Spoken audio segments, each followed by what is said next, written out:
彼女の写真を投稿したなんて、どれだけ最悪だったか。彼女の写真を加工したなんて、イギリス人から金をもらっていたなんて。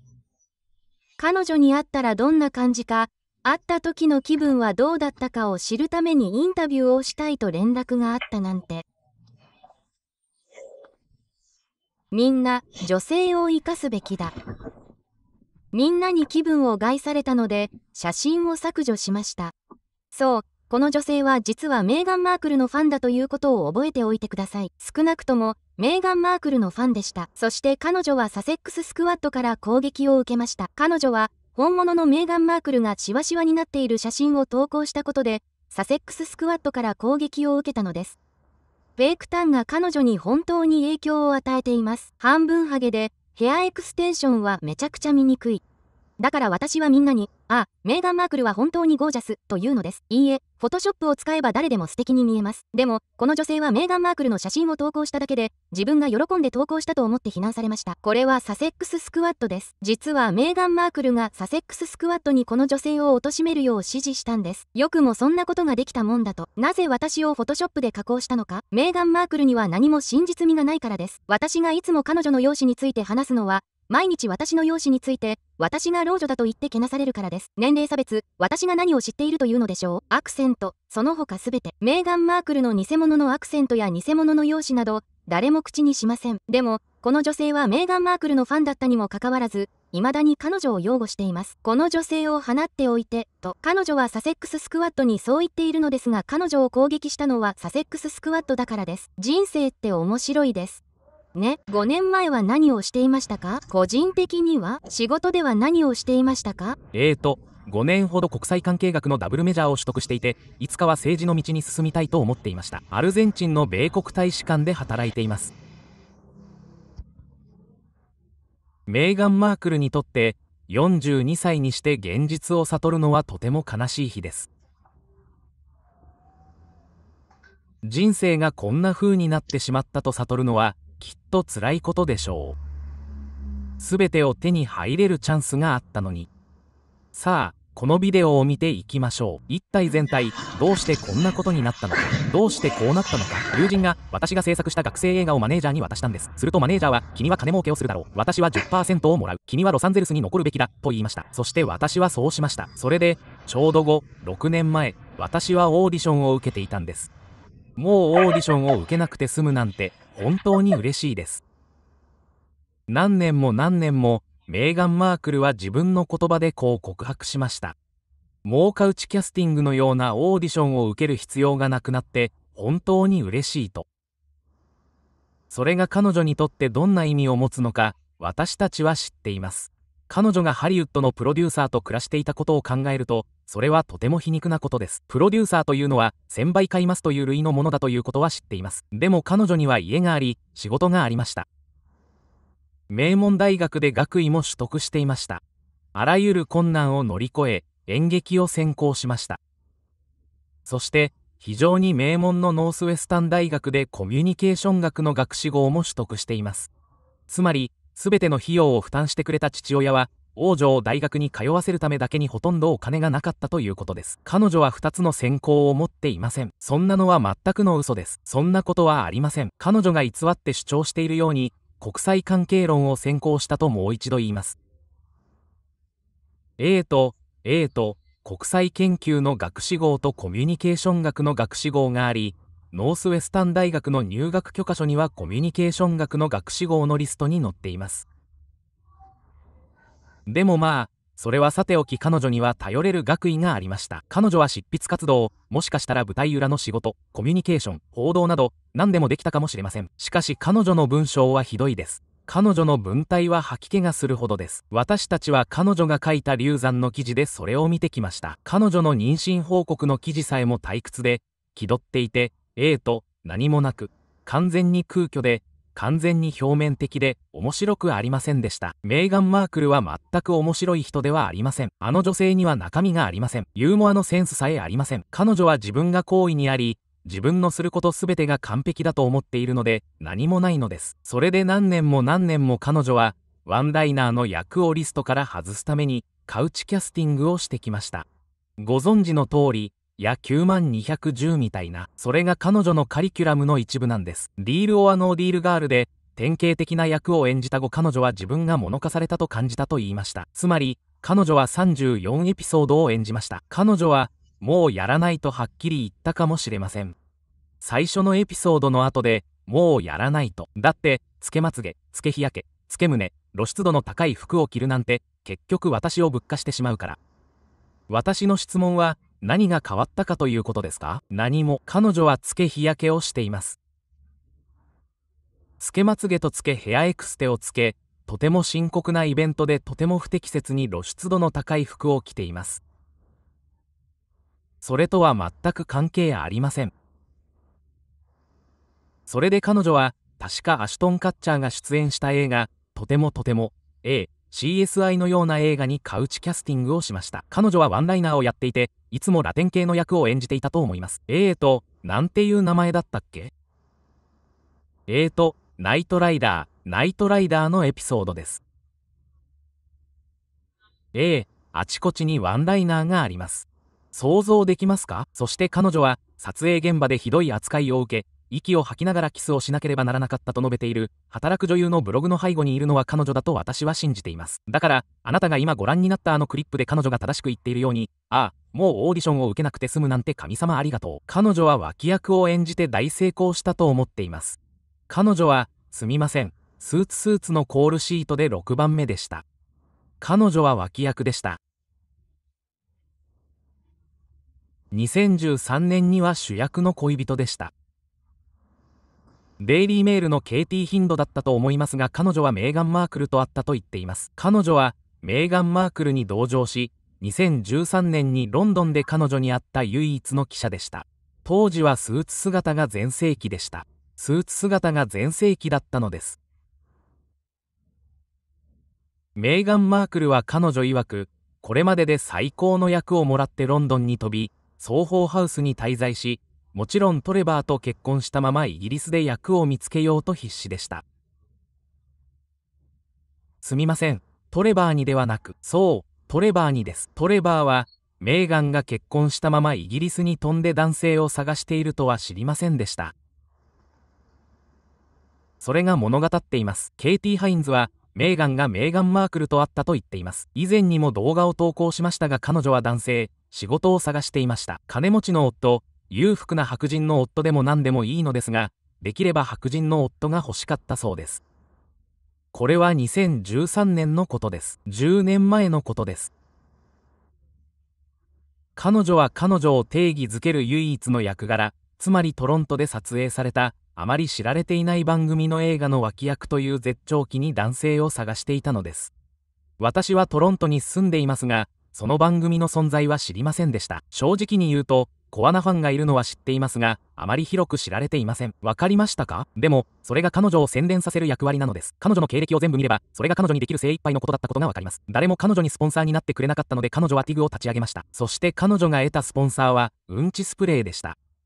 彼女は、ボーグだったと思います。ボーグではなく彼女をマルタに連れて行ったり、マルタでの費用を払わせたりするために雑誌を騙し、マルタ出身だとか、マルタがマルティスタに送金したと偽っていました。ご存知の通り、シャロン・デスターによると彼女は少なくとも3つの PR 会社に金を払って、毎日彼女についての記事を載せさせていたそうです。それは変わっていません。それは変わっていません。ハリー王子とメーガン妃がカミングアウトしてもイベントに招待されないことに腹を立てているのがおかしなことです。ちなみに、2人はまさに同じ親密な出来事について、ある本の中で嘘のことを話しているのです。というのも、オミット・スコビー、別名、メガマークル、レイチェル・メガマークルが書いたものだからです。誤解しないでください。あの本はメガマークルのオミットではなく、オミットが書いたものです。ちなみに彼女はオミットの名前を使っているだけです。オミットはロサンゼルスに何度も来ています。メーガン・マークルとハリー王子にも会っています。ジェイソン・コフの件で、第三者として信用できないからです。だから、2人は実際にはオミット・スコビーと直接会っているのです。イギリスで起きたことと、密告者だから誰も信用できないからです。密告者なら、みんな密告すると思うでしょう。ウィリアムとチャールズ、そして誰もがハリーとメーガン・マークルをそこに招きたくないと思ったのには、本当の理由がありました。なぜなら、ハリーは女王が崩御したバルモラルやサンドリンガムで彼らと会食するよう招待されていたことを私たちは知っているからです。しかし、彼は怒っていたので拒否しました。メーガン・マークルは、メーガン・マークルが怒っていることに腹を立てていました。彼女は許されなかったのです。そして、私のささやかな意見ですが、キャサリンはそこに行けるように許されるべきでした。彼女は子供たちと残ることを好んだことは知っていますが、彼女は実際に女王、陛下、女王と非常に親しく、義務を果たしていたので、そこにいるべきだったと思います。このことについてどう思うか、コメントをください。女王が我慢できなかったカミラやソフィーの同席を許さなかったのは正しかったと思いますか？もちろん彼女は女王と非常に親しかったですが、キャサリンもそこにいるべきでした。キャサリンがそこにいるべきだと明確にすべきでした。まあ、とにかく、それに関してコメントをください。結局のところ彼女がハードコアな街を歩き回って、みんなとカウチキャスティングをしてきたことは分かっています。ケビン・ブラッドという写真家とのセックステープがあることも分かっています。ケビン・ブラッド氏です。ライブで見ることができます。私は離れますが、このビデオにいくつかのビデオがポップアップ表示されます。その一つは、ケビン・ブラッドが私に言ったライブインタビューです。彼はとても親切に来てくれて、とても率直に話してくれました。彼は嘘をつきません。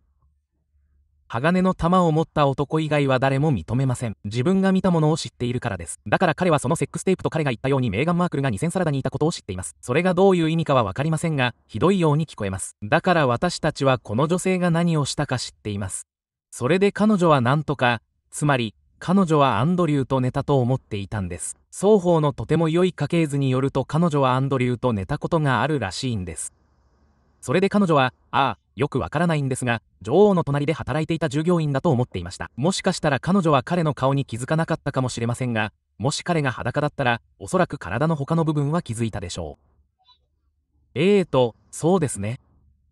それで、運よく、アンドリューを捕まえようとしている時に彼女はハリーと結婚することになります。そして彼女は最終的に、世界で最大で最も権威のある君主制少なくともかつてはそうだった王室と結婚することになります。メアリーは母親のダイアナ妃のおかげで最も有名な人物の一人です。愛され、尊敬され、有名になり、名声を得る絶好の機会です。そして王室は彼女を全面的に支援し彼女の人生から全てのいかがわしい過去を消し去ろうとしました。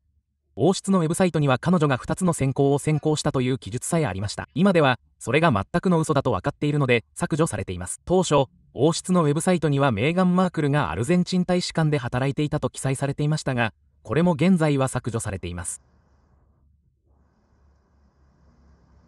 つまり、彼女は全てを掌中に収め、世界を掌中に収めていたのです。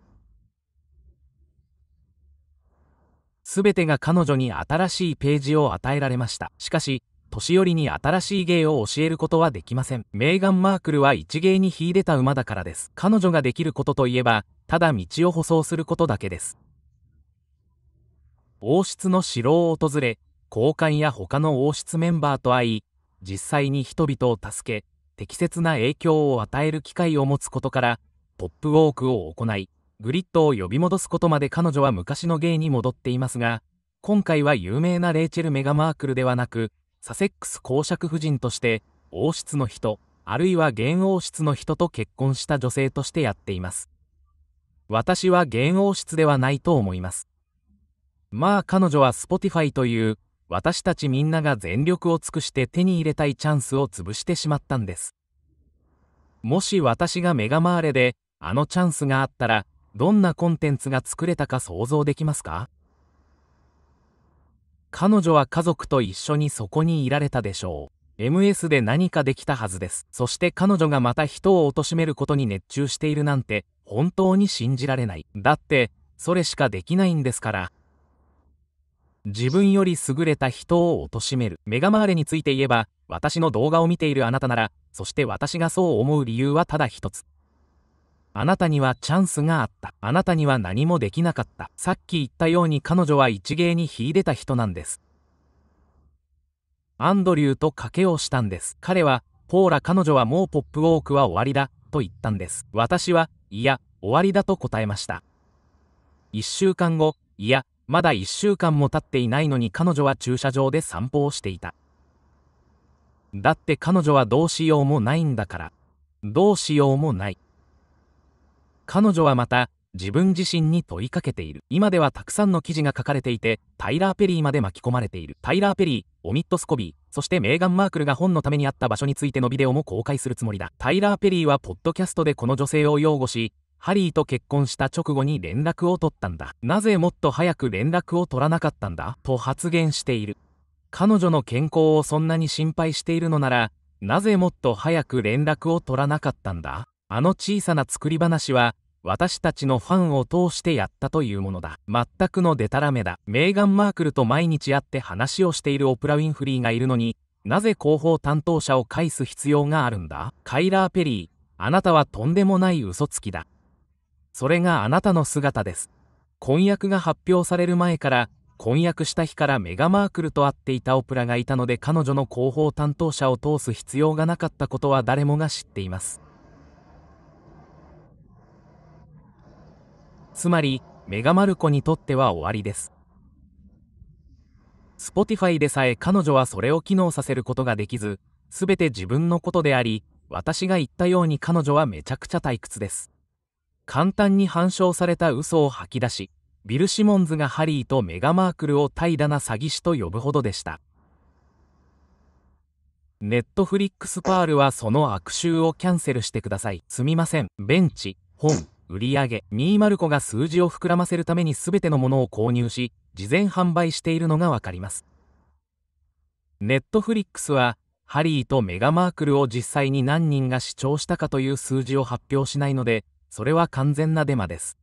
彼らは数字を示すことを拒否しているからです。彼らが最も視聴されたという事実は完全なデマです。オプラ・ウィンフリーとメーガン・マークルのインタビューはあまりにもひどい出来で、全編が見つからなくなってしまいました。誰も見たくないと思っていることを彼女は分かっているので、もう放送しないつもりです。それで、王室離脱でネタが尽きたので、今度はその話題を徹底的に叩き潰そうとしているのです。女王の葬儀について話さなければならないのです。それで今度は女王の葬儀の記憶を汚そうとしているのです。女王を休ませようとしないのです。これがハリー王子とメーガン・マークルの現状です。そして彼らは怒り狂います。全く空虚なことで招待されなかったという、またしても本が一冊書かされることになるので彼らは何も招待されません。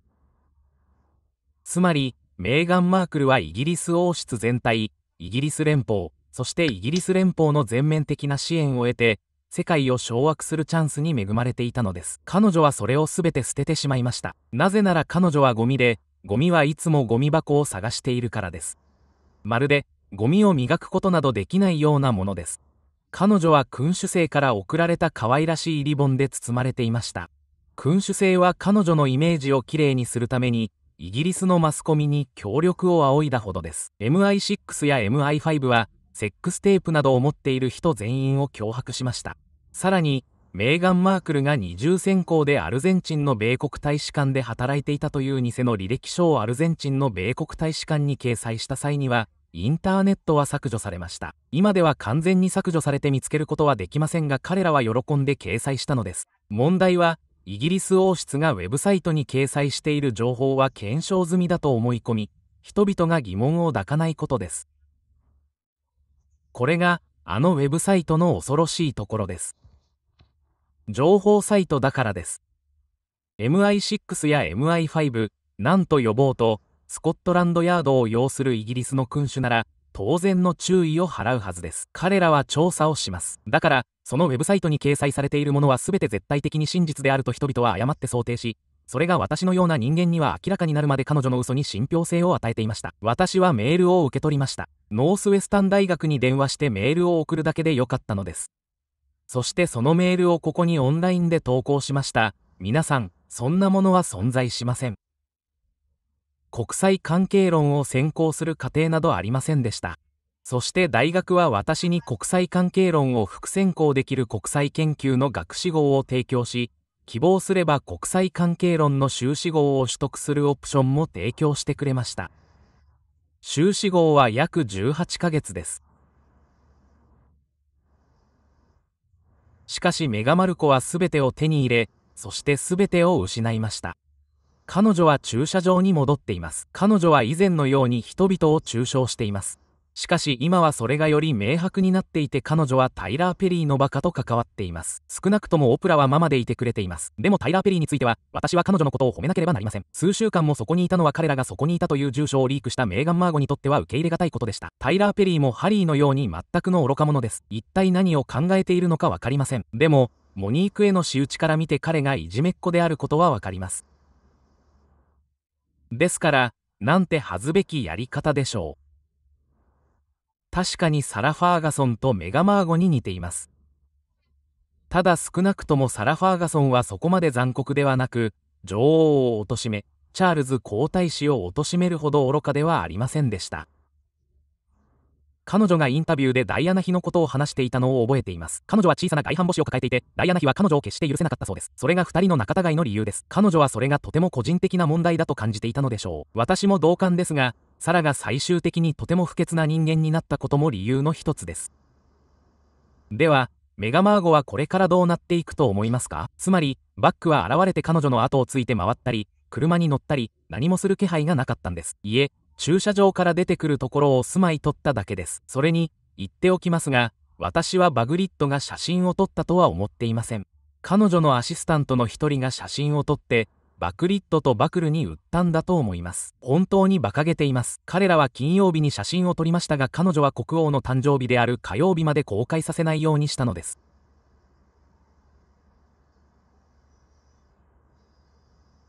なんて馬鹿げたことでしょう。彼らは写真を金曜日に撮ったと言っていました。土曜日、日曜日、月曜日、火曜日の話です。彼女は待っていました。これがこの件の悪質さです。そして今、もちろん、オミット・コービーがピープル誌にこの件を持ち込んでいます。彼らは君主制を貶めるために利益を得たいのです。私たちは今、そこにいます。彼らは王冠が落ちたことを利用しようとしているのです。タイラー・ペリーが話しているところです。オミット・コービーが話している後、メガマークルの記事が山積みです。彼女の書き込みが壁中に溢れているからです。ところで、この本はオミットが書いたと思う人、それともメガマークルが書いたと思う人、それぞれ何人いるでしょうか？答えは分かっています。とにかく、ありがとうございます。この動画が気に入ったら、いいね、シェア、チャンネル登録を忘れずにお願いします。数時間後には私の誕生日ライブでお会いしましょう。